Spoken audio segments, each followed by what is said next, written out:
அடுத்தது 13, 14வது வசனம். இயேசுவானவர் இந்த 2 கேள்விகளுக்கும் எப்படி அவர் ஆன்சர் பண்றார். அதான் 13, 14ல நம்ம பார்க்கிறோம் பாருங்க. இயேசு அவளுக்கு பிரதியுத்தரமாக, இந்த தண்ணீரை குடிக்கிறவனுக்கு மறுபடியும் தாகம் உண்டாகும். நான் கொடுக்கும் தண்ணீரை குடிக்கிறவனுக்கோ ஒரு காலம் தாகம் உண்டாகாது. நான் அவனுக்கு கொடுக்கும் தண்ணீர் அவனுக்குள்ள நித்திய ஜீவ காலமாய் ஊறுகிற நீரூற்றாய் இருக்கும் என்றார். Jesus said to her, everyone who drinks of this water will be thirsty again, but whoever drinks of the water that I will give him will never be thirsty again. The water that I give him will become in him a spring of water welling up to eternal life. இயேசுவானவர் என்ன சொல்லிருக்கலாம்னு நம்ம நினைக்கிறோம்னா, இவ கேட்குறா, நீ யாக்கோபோடு பெரியவரோ அப்படின்னு கேட்டப்ப இயேசுவானவர் என்ன சொல்றார்? ஆமா, நான் தான் பெரியவர், உனக்கு தெரியாது நான் யாருன்னே, நான் தான் தேவன், பார் நான் உனக்கு இந்த ஜீவ தண்ணீரை பார் நான் உனக்கு கொடுக்க போறேன்னு சொல்லி எப்படியோ ஆன்சர் பண்ணிருக்கலாம். இல்லைன்னா நம்மகிட்ட என்ன சொல்லிக்கலாம், என்னை பார்த்து நீ என்ன இப்படிலாம் கேள்வி கேட்குற, உனக்கு என்னன்னே தெரியாது, இனிமேல் உன்கிட்ட நான் பேச மாட்டேன்னு சொல்லி போயிருக்கலாம். ஆனா இயேசுவானவர் என்ன பண்றாருன்னா, முதலாவது இன்டிரெக்ட்லி அவர் ஆன்சர் பண்றாரு. டைரக்ட் ஆன்சர் பண்ணாம இன்டிரெக்ட்லி. அது எப்படி அவர் ஆன்சர் பண்றாருன்னா, இந்த அம்மாவுக்கு புரிஞ்சது இந்த யாக்கோபின் கிணற்று தண்ணீர். அடுத்தது இயேசுவானவர் சொன்னதோ ஜீவ தண்ணீர். இது ரெண்டையும் ஒப்பிட்டு வேறுபாடு படுத்தி காண்பிக்கிறாரு. Is comparing and contrasting. அதன் மூலம் இந்த அம்மாவுக்கு புரிய வைக்கிறார், தான் கொடுக்கும் ஜீவ தண்ணீர் லிவிங் வாட்டர் இஸ் பெட்டர். அதனால இந்த ஜீவ தண்ணீர் இன்னும் ஸ்பெஷலா இருக்கிறதுனால தானே பெரியவர், யாக்கோபோடு பெரியவர் என்பதை அவர் ப்ரூவ் பண்ணுகிறார். அதான் பண்றாரு அவர். டைரக்டா ஆன்சர் பண்ணல, இன்டிரெக்டா. இதுல நம்ம நல்ல இந்த கான்வர்சேஷன்ல உரையாடல நம்ம என்ன தெரிஞ்சுக்கணும்னா, எவ்வளவு பொறுமையுடன் இயேசுவானவர் இருக்கிறார். முதலாவது அவர் என்ன கேட்டார் இந்த அம்மாட்ட வந்த உடனே? ஃபர்ஸ்ட் தாகத்துக்கு தான் கேட்டார். ரைட், கிவ் மீ a ட்ரிங்க்னு கேட்டார். இந்த அம்மா என்ன செஞ்சிருக்கணும்? தண்ணி கொடுத்துருக்கணும். ரைட், அவரோ இலைப்படைந்து உட்கார்ந்துருக்கார், வெயில் ஜாஸ்தி, இந்த அம்மாட்ட குடம் இருக்கு, இந்த அம்மா வந்ததோ தண்ணீர் எடுக்கிறதுக்கு. அந்த அம்மா என்ன பண்ணியிருக்கணும்? தண்ணீர் கொடுத்துருக்கணும். ரைட், அதுக்கப்புறம் பேசியிருக்கலாம். ஆனா இந்த அம்மா பாருங்க, இன்சென்சிட்டிவ். ஓகே, தேவையை கருதாத ஒரு பெண் அவளிடத்துல பொறுமையோடு இருக்கிறார், பேசுகிறார். ரெண்டாவது பாருங்க, அவளுடைய அறியாமை. இயேசுவானவர் அவளுடைய ஆத்தும நிலைமையை உணர்ந்து அவளுக்கு ஆத்தும தேவையை அளிக்கிறார். இந்த அம்மாவோ பிசிக்கல் வாட்டரை மட்டும் தான் பார்க்குது. அறியாமை. அப்படி இருந்தும் பொறுமையுடன் இருக்கிறார். மூணாவது அவமதிப்பு பாருங்க, இன்சல்டிங். அந்த அம்மா கேட்கிற கேள்வி என்ன? நீர் யாக்கோபோடு பெரியவரோ? ரைட், அப்படி இருந்தும் பொறுமையோடு இருக்கிறார். அது மட்டும் இல்லாம இந்த அம்மா இம்மாரல் வுமன், ஒழுக்கமற்ற ஒரு பெண். 5 புருஷர்கள் இருந்தார்கள், அவர்கள் இல்லாம அந்த அம்மா இன்னொருத்தனோட வாழுது, அவனும் புருஷன் கிடையாது. அப்படிப்பட்ட ஒழுக்கமற்ற ஒரு வாழ்க்கை வாழுகிற பெண். அவளை பார்த்து இயேசுவானவர் திட்டவில்லை, கோவப்படவில்லை. அவளிடத்துல பொறுமையுடன், நீடிய பொறுமையுடன் அவளிடத்துல பேசுகிறார். நமக்கு ஒரு இம்பார்ட்டன்ட் லெசன் இங்க இருக்குது. இதுல இருந்து என்ன கத்துக்கணும்னா, நம்ம சுவிசேஷத்தை மற்றவர்களுக்கு ஃபர்ஸ்ட் சொல்றோமா, இல்ல சுவிசேஷத்தை நம்ம மட்டும் வச்சுக்கிறோமா? முதலாவது. ரெண்டாவது, சுவிசேஷத்தை சொல்றப்போ நிறைய நேரத்துல நம்ம கம்ஃபர்டபுளா ஃபீல் பண்றது இன்னொரு கிறிஸ்தவர்கள்ட்டயே போய் சுவிசேஷத்தை சொல்லிட்டு இருப்போம். ஏன்னா நமக்கு தெரியும் அவங்க கோவப்பட மாட்டாங்க, அவங்க எதுவும் எதிராக சொல்ல மாட்டாங்க, ஏன் ரிலேஷன்ஷிப் அஃபெக்ட் ஆகாது. ஆனா இயேசுவானவருடைய இந்த எக்ஸாம்பிள் மூலம் நமக்கு என்ன தெரியணும்னா, நாம் எல்லா மக்களிடத்திலும் சொல்லணும்.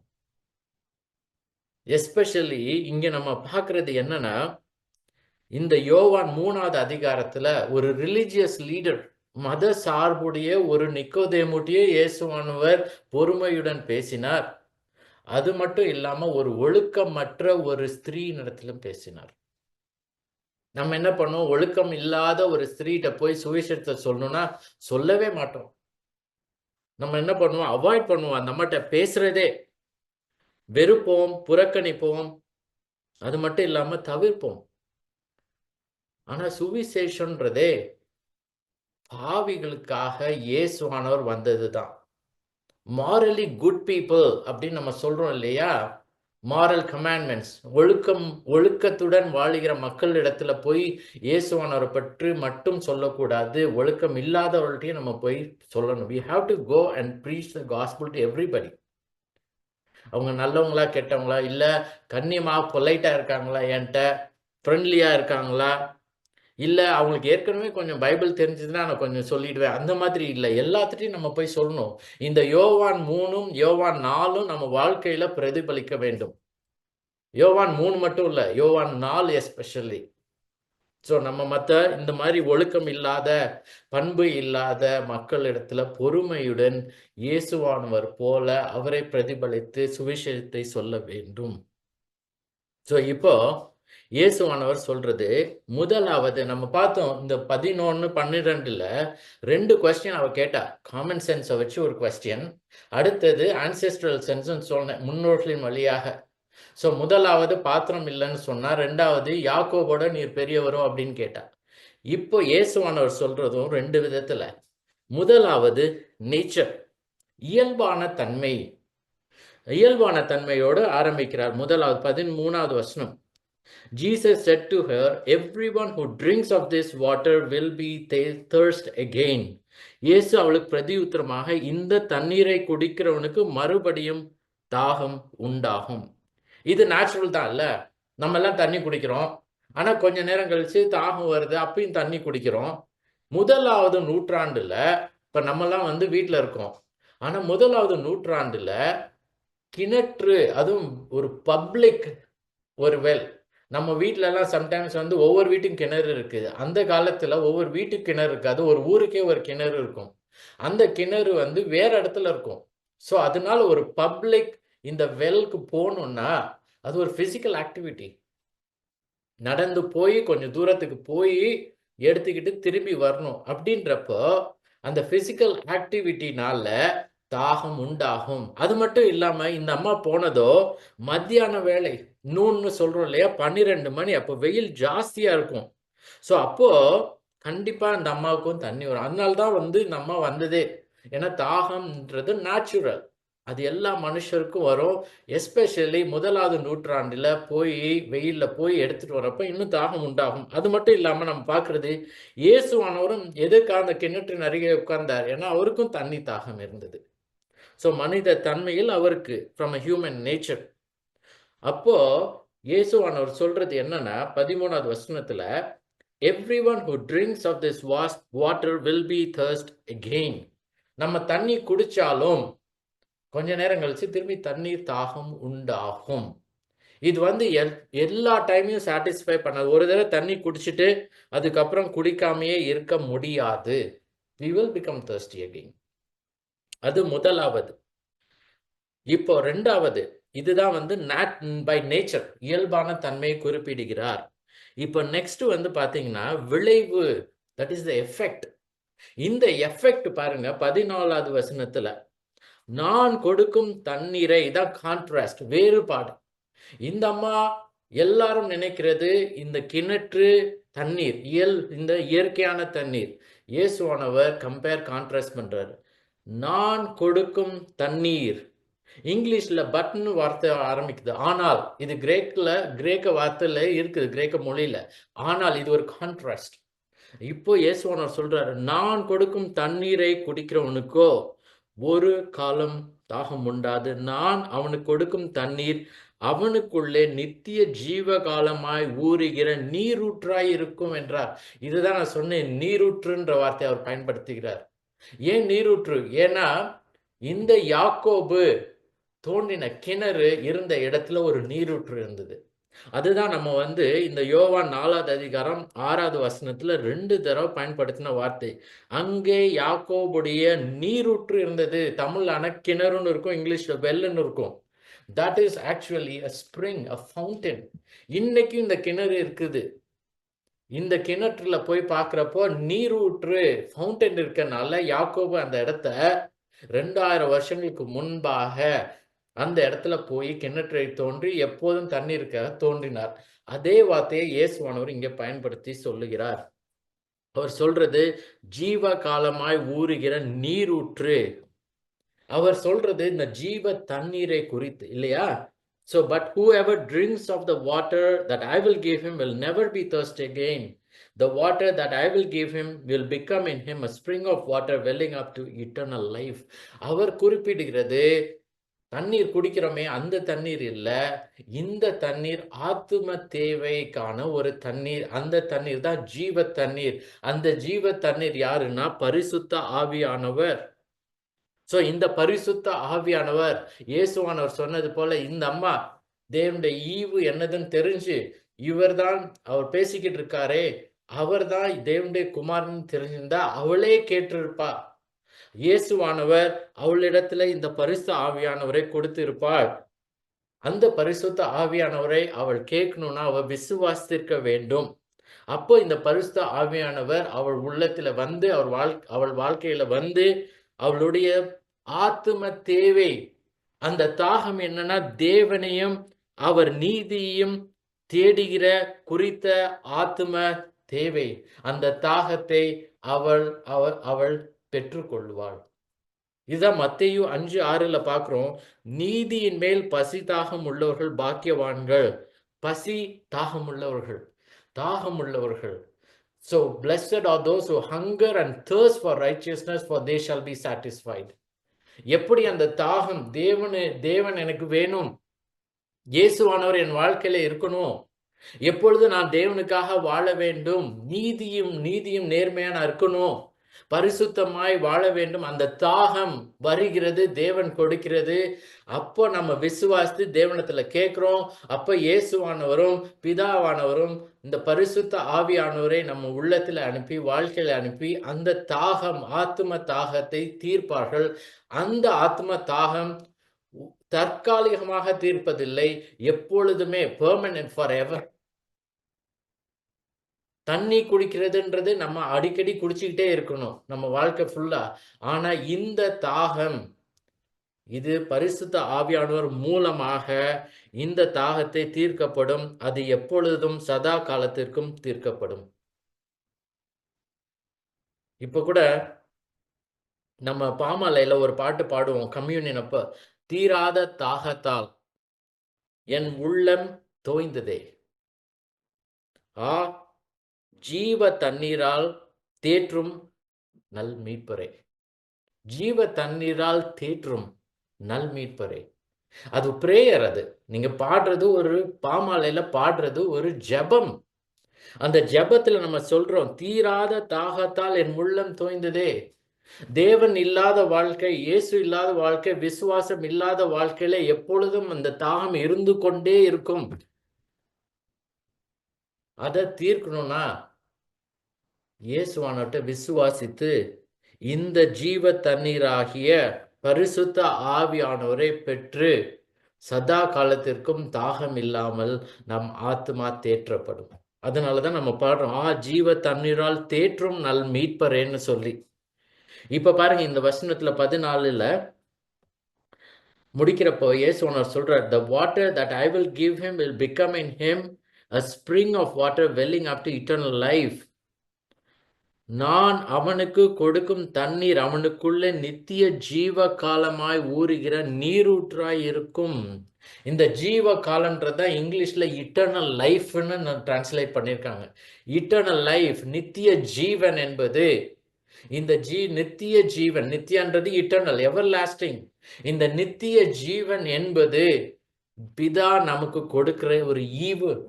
இந்த நித்திய ஜீவன் எப்ப ஆரம்பிக்குதுன்னா, நம்ம இறந்த பிறகு இல்ல, நம்ம எப்போ விசுவாசித்து ரட்சிக்கப்படுகிறோமோ அந்த தருணத்தில் ஆரம்பிக்குது.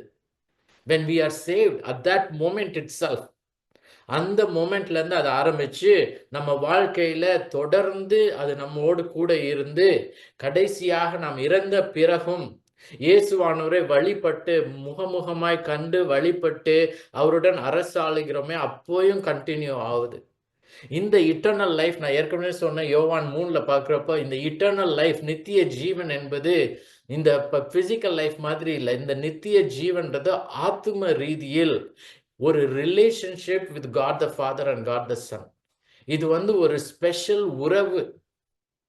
இதுக்கு முன்னாடி ரட்சிக்கப்படுகிறதுக்கு முன்னாடி நம்ம உறவு தேவனுக்கும் குமாரனுக்கும் இடையே இருந்த உறவு நம்ம பாவிகள், நம்ம அவருடைய எனிமீஸ் ஆஃப் காட். ஆனா ரட்சிக்கப்பட்டு விசுவாசத்தின் மூலம் ரட்சிக்கப்படுகிறப்போ இந்த இட்டர்னல் லைஃப் நித்திய ஜீவன் என்பது தேவனையும் அவருடைய குமாரனையும் தெரிந்து கொள்வதே நித்திய ஜீவன். யோவான் 17:3. And this is eternal life, that they know you and Jesus Christ whom you have sent. அவர்களை தெரிந்து கொள்வது, அவர்களை பற்றி இல்ல, அவர்களை தேவனாக தெரிந்து கொள்வது. அப்போ ஒரு ரிலேஷன்ஷிப் எஸ்டாப்ளிஷ் ஆகுது.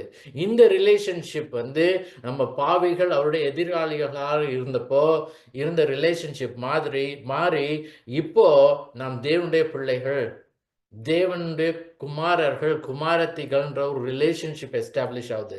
அந்த இட்டர்னல் லைஃபை குறித்து அவர் சொல்லுகிறார். இந்த ஜீவ தண்ணீரான பரிசுத்த ஆவியானவர் நம்ம வாழ்க்கையில் வரப்போ இந்த ரிலேஷன்ஷிப் எஸ்டாப்ளிஷ் ஆகுது. ரோமர் 5:5 போய் பார்த்தீங்கன்னா ஹோலி ஸ்பிரிட் வர்றதுனால, பரிசுத்த ஆவியானவர் நமக்குள்ள இருக்கனால இந்த தேவனுடைய அன்பு நம்முடைய இருதயத்தில் ஊற்றப்பட்டிருக்கிறதுன்றது. God's love has been poured into our hearts through the Holy Spirit. பரிசுத்த ஆவியானவர் இல்லாம இந்த தேவனுடைய அன்பு நமக்கு கிடைக்காது. சோ இத இயேசுவானவர் இங்கே சொல்லுகிறார். நித்திய ஜீவ காலமாய் ஊறுகிற நீரூற்றாய் இருந்து ஒரு விசுவாசியின் வாழ்க்கையில் நித்திய ஜீவனை பெருகி வழிய வைப்பார். இவர்தான் பரிசுத்த ஆவியானவர். பரிசுத்த ஆவியானவர் நம்ம வாழ்க்கையில இந்த நித்திய ஜீவன் தொடர்ந்து இன்னும் அதிகமா இந்த ரிலேஷன்ஷிப் க்ரோ ஆகுது. எப்படி? ஒரு விசுவாசிக்கும் தேவனுக்கும் அந்த ரிலேஷன்ஷிப் இன்னும் ஜாஸ்தியாகி இன்னும் பலமாகி பெருகி வழிய வைப்பதே இந்த ஜீவ தண்ணீர்னு சொல்லி இயேசுவானவர் சொல்லுகிறார். சோ இப்போ 3 அப்ளிகேஷன் இந்த வசனங்கள்ல இருந்து நமக்கு. ஒரு தடவை இந்த 13, 14 வாசிச்சிடுறேன், அதுக்கப்புறம் அப்ளிகேஷனுக்கு போலாம். இயேசு அவளுக்கு பிரதியுத்தரமாக, இந்த தண்ணீரை குடிக்கிறவனுக்கு மறுபடியும் தாகம் உண்டாகும். நான் கொடுக்கும் தண்ணீரை குடிக்கிறவனுக்கோ ஒரு காலம் தாகம் உண்டாகாது. நான் அவனுக்கு கொடுக்கும் தண்ணீர் அவனுக்குள்ளே நித்திய ஜீவ காலமாய் ஊறுகிற நீரூற்றாய் இருக்கும் என்றார். இப்போ இந்த அப்ளிகேஷன் நமக்கு முதலாவது, இந்த ஜீவ தண்ணீரை நீங்கள் விசுவாசித்து பெற்றுக்கொண்டீர்களா? Have you obtained the living water? நம்ம நிறைய காரியங்கள்ல பிஸியா வச்சுக்கலாம், ஈவன் ரிலீஜியஸா கூட இருக்கலாம் நிக்கோதேமுவை போல. பட் ஜீவ தண்ணீரான பரிசுத்த ஆவியானவர் நம்ம வாழ்க்கையில இல்லைன்னா தென் நம்ம பார்த்தது மாதிரி இந்த ஆக்கினை தீர்ப்புக்கு நாம் எப்போது எதிர்பார்க்கிறவளா இருப்போம். This is the judgment. So do you have the Holy Spirit in you? சிம்பிளா போட்டா அதான்.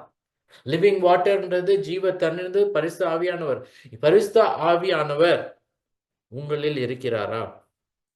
Have you been anointed with the Holy Spirit? அபிஷேகப்பட்டிருக்கிறீர்களா? வாசம் செய்கிறாரா? முத்திரை போடப்பட்டிருக்கிறீர்களா? அது பண்ணணும்னா கிறிஸ்துவ விசுவாசித்து இருக்கணும், விசுவாசித்து கொண்டே இருக்கணும், எப்பொழுதுமே விசுவாசத்துடன் இருக்க வேண்டும். இப்போ எபேசியர் 1:13-14 இந்த வசனத்தை வாசிச்சீங்கன்னா இதான் பவுல் எழுதுகிறார். நீங்களும் உங்கள் இரட்சிப்பின் சுவிசேஷமாகிய சத்திய வசனத்தை கேட்டு விசுவாசிகள் ஆனபோது வாக்கு தத்தம் பண்ணப்பட்ட பரிசுத்த ஆவியால் அவருக்குள் முத்திரை போடப்பட்டிருக்கிறீர்கள். இதுல பாத்தீங்கன்னா 3 காரியங்கள் அவர் சொல்றாரு. நீங்க போய் அப்புறமா வாசிச்சு பாருங்க. எபேசியர் 1:13-14. In him you also, number 1, when you heard the word of truth. இதான் gospel. நம்ம கேட்கிறோம், முதலாவது கேட்க வேண்டும், கேட்டுதான் புரிய முடியும், கேட்கலன்னா தெரியாது. So when you heard the word of truth, the gospel of your salvation, அது number 1. கேட்பது மட்டும் பத்தாது, and believed in him. விசுவாசிக்கணும். அது 2வது. 3வது தான் அவர் சொல்றாரு, "where sealed with the promised Holy Spirit." முதலாவது கேட்கணும், 2வது விசுவாசிக்கணும், 3வது you are sealed in the sealing of the Holy Spirit. முத்திரை போடப்பட்டீர்கள். அது யார் முத்திரை போட்டார்னா, தேவன், பிதாவாகிய தேவன். அதான் இயேசுவானவர் சொல்றார், நீயே கேட்டிருப்பாய். தேவனுடைய ஈவு இது. பரிசுத்த ஆவியினால நீ முத்திரை போடப்பட்டிருப்பாய். அடுத்தது ரோமர் 8:9. தேவனுடைய ஆவி உங்களில் வாசமாய் இருந்தால் நீங்கள் மாம்சத்துக்கு உட்பட்டவர்களாய் இராமல் ஆவிக்கு உட்பட்டவர்களாய் இருப்பீர்கள். கிறிஸ்துவின் ஆவி இல்லாதவன் அவருடையவன் அல்ல. ஒவ்வொரு கிறிஸ்தவன் சொல்ற ஒவ்வொரு மனுஷனுக்கும் மனுஷி இடத்திலும் பரிசுத்த ஆவியானவர் அவர் எப்பொழுதும் வாசம் செய்வார். நம்ம சொல்றோம் இவர் கிறிஸ்டியன்க, ஆனா இன்னும் பரிசுத்த ஆவி வரலன்னு சொல்லி நிறைய பேர் போட்டு குழப்புவாங்க. அந்த மாதிரியான கிறிஸ்டியனே கிடையாது. பரிசுத்த ஆவி இல்லாத எந்த மனுஷனும் கிறிஸ்தவனே கிடையாது. There is no Christian without the Holy Spirit. Every Christian has the Holy Spirit. அவராலே முத்திரை போடப்பட்டு இருக்கிறோம். அப்படி நீங்கள் இந்த பரிசுத்த ஆவியானவர் உங்களில் இல்லாமல் இருந்தால், இந்த ஜீவ தண்ணீர் அப்படின்னு இல்லாம இருந்துச்சுன்னா நீங்க விசுவாசிக்க வேண்டும். மனம் திரும்பி விசுவாசிக்க வேண்டும். Repent and believe in the gospel. அப்பதான் நம்ம அடுத்ததா நம்ம பாட போற பாடல், ரட்சா பெருமானை பாரும், Xavier like a shepherd leaders. அதுல நம்ம பார்க்கிறது என்னன்னா, அந்த ஸ்டான்ஸா, மெய்ப்பன் போல முந்தி சென்றும் பாதுகாத்தும் வருவீர், ஜீவ தண்ணீர் அண்டை என்றும் இளைப்பாற செய்குவீர். ஜீவ தண்ணீர் அண்டை என்றும் இளைப்பாற செய்குவீர்னு பாடுறது மீனிங்ஃபுல்லா நம்ம பாட முடியும். இல்லைன்னா நம்மளும் சேர்ந்து பேருக்குன்னு பாடுவோம். 2வது, have you announced the living water? மற்றவங்களுக்கு சொல்லியிருக்கீங்களா இந்த ஜீவ தண்ணீரை பற்றி? அது எங்க கிடைக்கும், யார் இடத்துல கிடைக்கும், எப்படி கிடைக்கும் அப்படின்னு சொல்லி மற்றவங்களுக்கு சொல்லியிருக்கீங்களா? இல்ல, நான் இந்த ஜீவ தண்ணீரை நான் பெற்றுக்கொண்டேன், நான் அதை அனுபவிக்கிறேன், இது என்னுடைய மட்டுமே இருக்கட்டும்னு சொல்லி செல்ஃபிஷா நம்ம வாழ்றோம். நற்செய்தியை அறிவித்திருக்கீங்களா? ஐசாயா, நம்ம லாஸ்ட் டைம் பார்த்தோம், ஏசாயா 12வது அதிகாரத்துல 3-5 பார்த்தீங்கன்னா, நீங்கள் ரட்சிப்பின் ஊற்றுகளிலிருந்து மகிழ்ச்சியோட தண்ணீர் மொண்டு கொள்வீர்கள் அப்படின்னு சொல்லி இஸ்ரவேல் மக்களுக்கு எழுதப்பட்டது. அதுக்கப்புறம் பார்த்தீங்கன்னா என்ன இருக்குன்னா, அப்படிப்பட்ட மக்கள் ரட்சிப்பின் ஊற்றுல இருந்து தண்ணீர் குடிக்கிறவங்க, இந்த ஜீவ தண்ணீர், அக்காலத்திலே நீங்கள் சொல்வது கர்த்தரை துதியுங்கள், அவர் நாமத்தை தொழுது கொள்ளுங்கள், அவருடைய செய்கைகளை ஜனங்களுக்குள்ளே அறிவியுங்கள். 5வது வசனம், கர்த்தரை கீர்த்தனம் பண்ணுங்கள், அவர் மகத்துவமான கிரியைகளை செய்தார், இது பூமி எங்கும் அறியப்பட கடவுது அப்படின்னு சொல்லி ஐசாயா 12ல இருக்குது. அது எழுதப்பட்டது இஸ்ரவேல் மக்களுக்கு.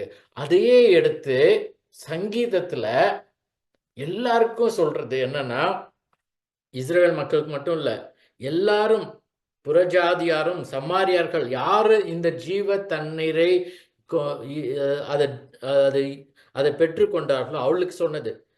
அதே சங்கீதம் 105 முதல் 3 வசனம், கர்த்தரை துதித்து அவருடைய நாமத்தை பிரஸ்தாபமாக்குங்கள், அவருடைய செய்கைகளை ஜனங்களுக்குள்ளே பிரசித்தப்படுத்துங்கள், அவரை பாடி அவரை கீர்த்தனம் பண்ணுங்கள், அவருடைய அதிசயங்களை எல்லாம் தியானித்து பேசுங்கள். எவ்வளவு தூரம் நம்ம மற்றவங்களை மீட் பண்றோம், எவ்வளவு டைம் தேவனை பற்றி பேசுறோம், என்னென்ன காரியங்களோ பேசுறோம் இல்லையா? தேவையான காரியங்கள், தேவையில்லாத காரியங்கள், உலக காரியங்கள். ஆனா இங்க பார்க்கிறோம் சங்கீதம் 105ல அவருடைய செய்கைகளை ஜனங்களுக்குள்ளே பிரசித்தப்படுத்துங்கள்னு சொல்றாரு. அவர் செய்த அற்புதமான காரியம் நாம் கிறிஸ்தவர்களா இருந்து இந்த ஜீவ தண்ணீரான பரிசுத்த ஆவியானவரை பெற்றுக்கொண்டது உண்டானால், if you are a Christian who has the Holy Spirit, then we will talk of others about Christ. மற்றவங்களுக்கு நம்ம பேசுவோம், வெட்கப்பட மாட்டோம், பயப்பட மாட்டோம், தைரியமா தேவனை பற்றி சொல்லுவோம். ஏன்னா அவங்கள பத்தியான ஒரு நமக்குள்ள ஒரு பாரம் இருக்கும். இவங்களுக்கு ஜீவ தண்ணீர் இல்லையே! கொஞ்ச காலம் தான் வாழ போறாங்க. நான் தான் கொஞ்ச காலம் தான் வாழ போறேன். எப்போ எனக்கு அடுத்த ஆப்பர்ச்சுனிட்டி கிடைக்குமோ? அப்ப நான் சொல்லணுமே! இது எனக்கு கொடுக்கப்பட்ட ஒரு கட்டளையே நான் கீழ்ப்படியணுமேன்னு சொல்லுவோம். அது மட்டும் இல்லாம அதிசயங்களை எல்லாம் தியானித்து பேசுங்கள். அவர் உங்களுக்கு என்ன அதிசயம் செய்திருக்கிறார்? நமக்கு பெரிய அதிசயங்கள்னு சொல்றது வியாதி, அந்த மாதிரியான காரியங்கள் இல்ல. மிகப்பெரிய அதிசயம் ஒருவனுடைய வாழ்க்கையில தேவன் செய்வது இந்த இரட்சிப்பே, இந்த ஜீவ தண்ணீரை கொடுப்பதே. இதை நீங்கள் தியானிக்கிறீர்களா? தியானித்து பேசுங்க. மத்தவங்கள்ட்ட சாட்சி கூறுங்க. நான் இப்படிதான் என் வாழ்க்கை இருந்தது. இயேசுவானவர் நான் பாவின்னு உணர்த்தினார். தேவன் உணர்த்தினார். அதனால நான் தேவனிடத்துல போய் மன்னிப்பு கேட்டேன். தேவன் என்னை மன்னித்தார். இயேசுவானவர் இதுக்காக தான் வந்தார். இப்போ என் வாழ்க்கையில தேவன் இத செஞ்சு கொண்டிருக்கிறார்ன்னு சொல்லி உங்களுடைய டெஸ்டிமனிய ஷேர் பண்றீங்களா? முதலாவது நான் கேட்டேன். Have you obtained the living water? இந்த ஜீவ தண்ணீரை பெற்றுக்கொண்டீர்களா? 2வது ஹேவ் யூ அன்னவுன்ஸ்ட்? மத்தவங்களுக்கு அறிவிக்கிறீங்களா? சொல்றீங்களா? இந்த இந்த இந்த இந்த ஜீவ தண்ணீரை பற்றி நம்ம கூட ஃபர்ஸ்ட் பாட்டு பாடுனோம். "என்ன என் ஆனந்தம்னு." அதுல என்ன பாடணும்ன்றத நீங்க பார்த்திருப்பீங்களான்னு எனக்கு தெரியல இந்த ஸ்டான்ஸால. அந்த "என்ன என் ஆனந்தம்ல" அச்சயன் பட்சமாய் இரட்சிப்பை எங்களுக்கு அருளினதாலே, நிச்சயம் சுவாமியை பற்றியே சாட்சி பகர வேண்டியதேன்னு சொல்லி பாடுறோம். "என்ன என் ஆனந்தம்னு" களி கூறுகிறோம். Do we really rejoice? சந்தோஷப்பட்டு அதுல நம்ம பாடுறபடி, நம்ம வார்த்தையிலே பாடுறபடி, நிச்சயம் சுவாமியை பற்றியே சாட்சி பகர வேண்டியதேன்னு சொல்றோம். மஸ்ட். பகர்றோமா? சும்மா நமக்குள்ளேயே பாடிட்டு அவ்வளவுதான் மறந்து போயிடுறோம். மத்தவங்களுக்கு சுவிசேஷத்தை அறிவிக்க வேண்டும்.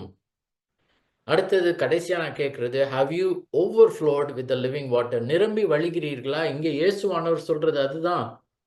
அந்த 14வது வசனத்துல அவர் கொடுக்கிற அந்த ஜீவ தண்ணீர், நித்திய ஜீவகாலமாய் ஊறுகிற நீரூற்றாய் இருக்கும்னு.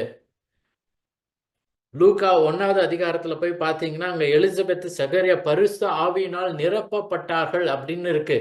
அதுக்கு முன்னாடி எப்படி நாம் பரிசுத்த ஆவியினால் நிரப்பப்பட்டிருக்கிறோம்ன்றது எப்படி தெரியும்? அவர்கள் வாழ்க்கையின் மூலம்.